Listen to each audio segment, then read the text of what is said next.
basta ICC, walang jurisdiction dito sa Pilipinas. Ba't natin kinikilala? FPRRD was not wanted by Interpol.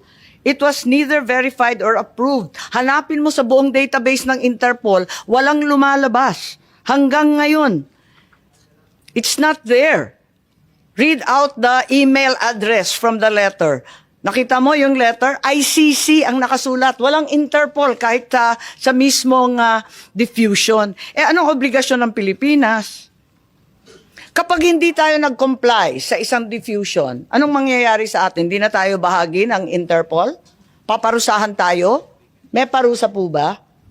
Not necessarily. Hindi po ganon. Kapag diffusion, what will happen?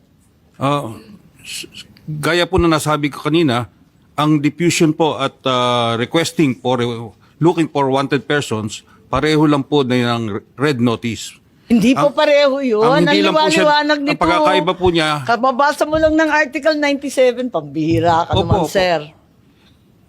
may pagkakaiba nga po eh.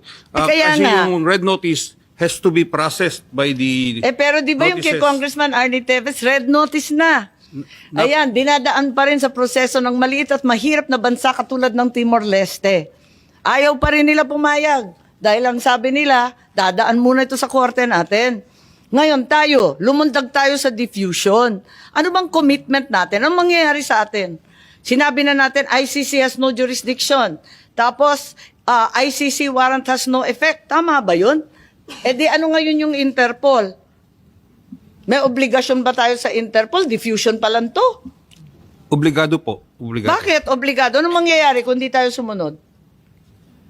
Katulad din po yan ng mga ibang red notices na hindi natin nakukuha but obligado rin po tayo. Ano nga mangyayari? Anong parusa? Papaluin ba tayo?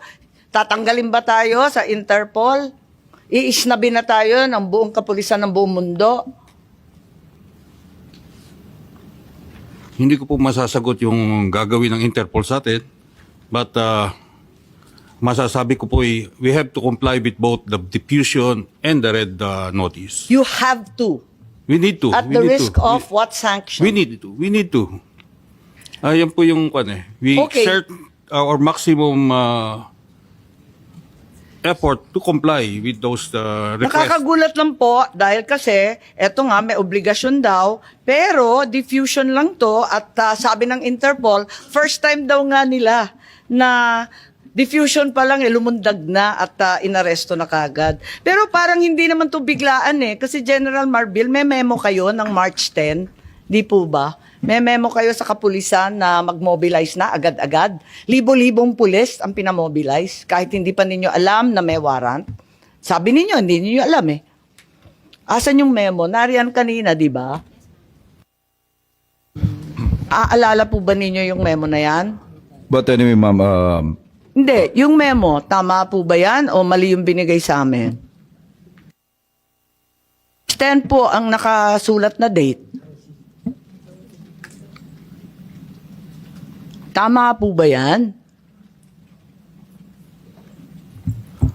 ma'am, tama po yan, no? Madam Chair, no? Ang preparation namin, although sabi ko nga, narinig po namin na there will be possible na lumabas po yung warrant based on sa mga dumadating na news, it's standard procedure po ng PNP na mag-prepare po in case that's a part of our planning process. Libo-libo ang minobilize na kapulisan gumastos ang buong pamahalaan para lamang sa isang chismis galing sa Hong Kong.